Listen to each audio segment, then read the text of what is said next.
নমস্কার বন্ধুরা, রান্নাবাটি জমজমাটি চ্যানেলে তোমাদের সকলকে স্বাগত। আজকে চলে এলাম তোমাদের জন্য একটা চিকেনের রান্না নিয়ে। আজকে তোমাদের সামনে করে দেখাতে চলেছি বাটার চিকেন বা চিকেন বাটার মশলা। তার জন্য এখানে আমরা 500 গ্রামের মতো চিকেন নিয়ে নিয়েছি। চিকেনটা ভালো করে ধুয়ে নিয়েছি।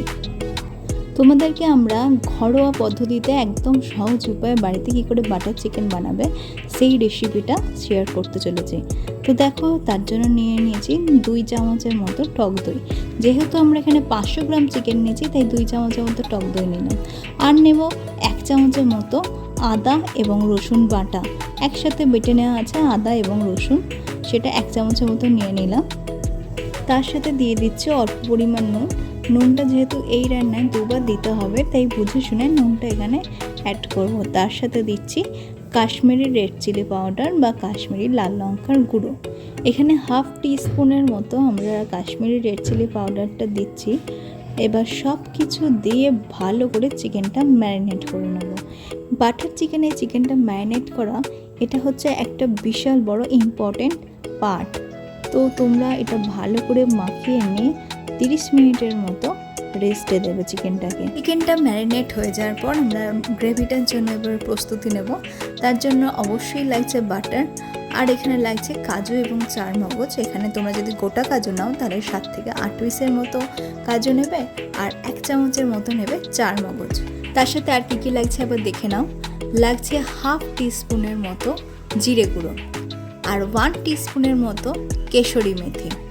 তার সাথে লাগছে একটা তেজপাতা, হাফ জয়িত্রী ফুল, 10 থেকে 12টার মতো গোলমরিচ, আর লাগছে 1 টিস্পুনের মতো কাশ্মীরি রেড চিলি পাউডার, 2টো দারচিনি, আর লাগছে 4টে এলাচ, 4টে লবঙ্গ। আর একবার বলে দিচ্ছি, হাফ টিস্পুনের মতো জিরে গুঁড়ো, 1 টিস্পুনের মতো কেশরি মেথি, একটা তেজপাতা, হাফ জয়িত্রী ফুল, 2টো দারচিনি, 4টে এলাচ, 1 teaspoon Kashmiri red chilli powder, 10-12টা গোলমরিচ এবং 4টে লবঙ্গ। তার সাথে পরিমাণ মতো নুন।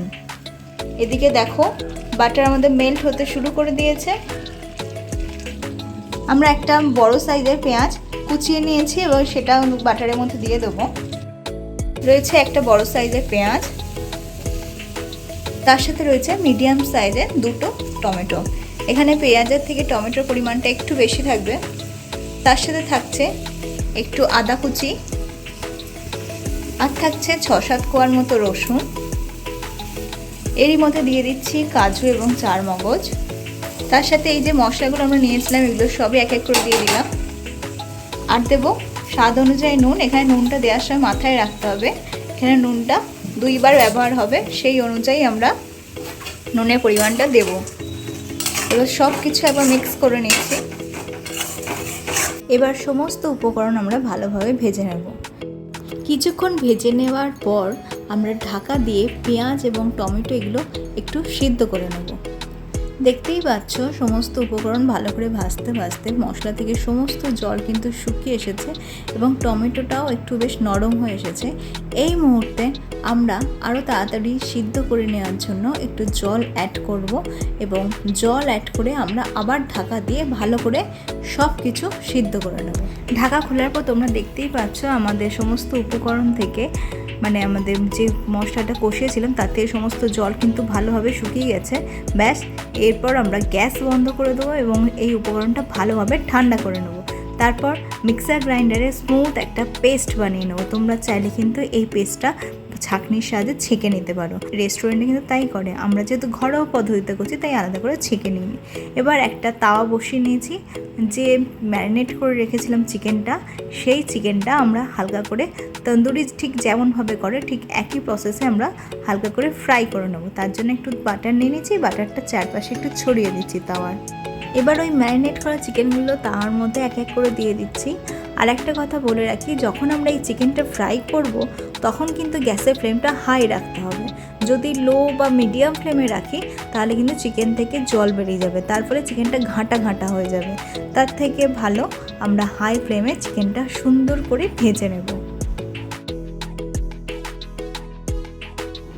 চিকেনের এক পিঠ একটু ভাজা হয়ে যাওয়ার পর আমরা কিন্তু আরেক দিকটা উল্টে দেবো। এইভাবে সমস্ত চিকেন কিন্তু এক এক করে উল্টে পাল্টে নিয়ে আমাদের ভালোভাবে ভেজে নিতে হবে। আমাদের একটা জিনিস মাথায় রাখতে হবে, যখন গ্রেভির সাথে চিকেনটা দেবো তখন কিন্তু আলাদা করে সিদ্ধ হবে না, তাই যা সিদ্ধ করার আমাদের এই ভালো করে ভেজে চিকেনটাকে সিদ্ধ করে নিতে হবে। আমরা যেহেতু সমস্ত চিকেন একবারেই প্যানের মধ্যে দিয়ে দিয়েছি, তাই একটু উল্টাতে অসুবিধা হচ্ছে। তোমরা চাইলে কিন্তু এই চিকেনটাই দুবারে ভেজে নিতে পারো। দেখো বেশ সুন্দর লাগছে, লাল লাল হয়ে আমাদের চিকেনটা কিন্তু ভাজা চলছে। এটা খেতে কিন্তু দারুণ লাগে। এটা কিন্তু চিকেন তন্দুরি হিসেবে আমরা স্ন্যাক্স হিসাবে ভালোভাবে খেতে পারবো। তো যাই হোক, তন্দুরি চিকেনও হয়ে গেল, বা তার সাথে বাটার চিকেনও প্রিপারেশন চলছে। তো দেখো আমাদের ভাজা কিন্তু প্রায় শেষের দিকে। আর যতটুকু চিকেনে গ্রেভিটা বেঁচেছিল, মানে চিকেন ম্যারিনেশনের সময় যে যতটুকু মাল মশলা বেঁচেছিল সেটুকু কিন্তু আমরা ফেলবো না, সব কিছু কিন্তু চিকেনের গায়ে দিয়ে ভালো করে ভেজে নিচ্ছি। দেখতেই পাচ্ছ বেশ লাল লাল করে দু পিঠ আমরা ভেজে নিচ্ছি। এবার গ্যাসে এক প্রান্তে এই চিকেনটা হতে থাক, ফ্রাই হতে থাক, আর অন্য প্রান্তে আমরা গ্রেভিটা রেডি করি।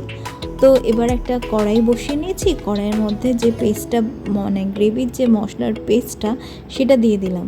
এখানে চাইলে কিন্তু তোমরা কড়াইয়ের মধ্যে আগে বাটার দিয়ে তারপর এই মশলাটা দিতে পারো, কিন্তু আমরা যেহেতু বললাম ঘরোয়া পদ্ধতিতে বানাচ্ছি, তাই একদম সিম্পল চেষ্টা করছি যতটা কম তেল মশলা দেওয়া যায়।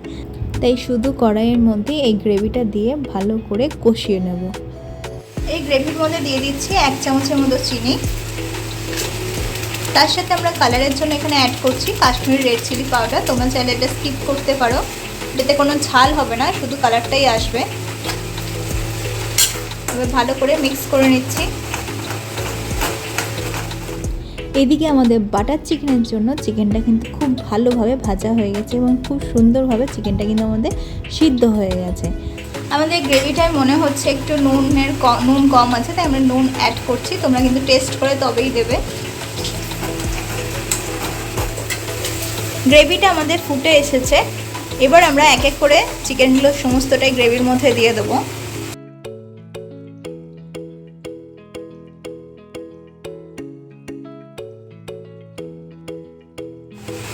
এবার এই ভেজে রাখা চিকেনগুলো গ্রেভির সাথে ভালো করে মিশিয়ে নিচ্ছি।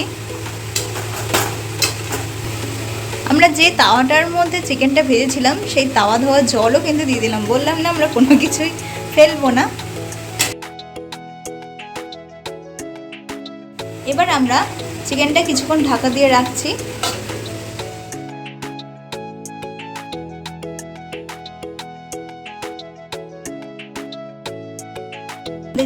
বাটার চিকেন কিন্তু একদম রেডি, প্রায় শেষের দিকে। এবার আমরা ওপর থেকে একটু কেশরি মেথি ছড়িয়ে দিচ্ছি। ওপর থেকে ছড়িয়ে দিচ্ছি ফ্রেশ ক্রিম। যেটা ছাড়া এই বাটার চিকেন একদমই ইনকমপ্লিট। দেখে লাগছে তো একদম দোকানের মতো বাটার চিকেন। তো আমাদের এই রান্নাগুলো তোমাদের কেমন লাগছে অবশ্যই কিন্তু কমেন্ট করে জানিও। আর আমাদের রান্নাগুলো যদি ভালো লাগে তো পাশাপাশি বন্ধু, ফ্যামিলি সবার সাথে কিন্তু ভিডিওগুলো শেয়ার করো। আর তোমরা যদি আমার চ্যানেল নতুন বন্ধু হয়ে থাকো তো চ্যানেলটা সাবস্ক্রাইব করে এবং পাশে থাকা বেল আইকনে প্রেস করতে একদম ভুলো না।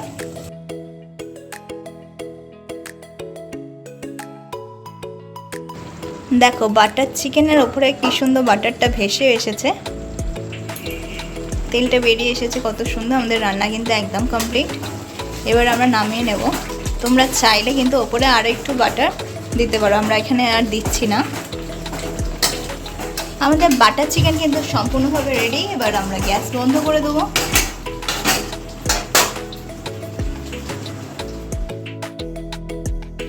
তো কেমন লাগলো আমাদের এই ঘরোয়া পদ্ধতিতে তৈরি বাটার চিকেন বা চিকেন বাটার মশলা?